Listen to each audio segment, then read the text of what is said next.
দেখো বন্ধুরা, এই রান্নাটা তোমাদের দেখিয়েছিলাম কিভাবে করছি।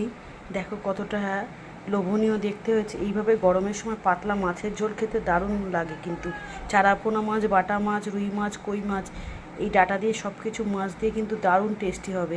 কেমন লাগলো রেসিপিটা কমেন্ট করে জানাবে। তোমরা যে কোনো মশলা দিয়ে করতে পারো, আদা জিরে বাটা দিয়ে করতে পারো। আমি তো তোমাদের শেয়ার করেছি কী কী দিয়ে করেছি। দেখো কতটা সুন্দর হয়েছে, দারুণ সুন্দর গন্ধ বেরোচ্ছে। একটু ধনেপাতা থাকলে ওপর থেকে ছড়িয়ে দেবে, ধনেপাতা না থাকলে স্কিপ করে যাবে।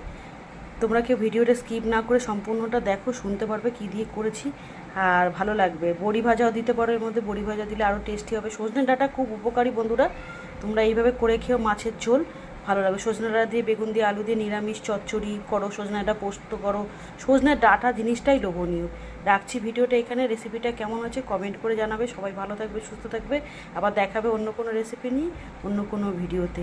ঠিক আছে, দেখুন মাছটা কিন্তু খুব একটা বড়ও না, খুব একটা ছোটও না। এরকম মাছ কিন্তু আমাদের খাওয়া উচিত প্রতিদিন রেগুলার পাতে। ঠিক আছে, টাটা।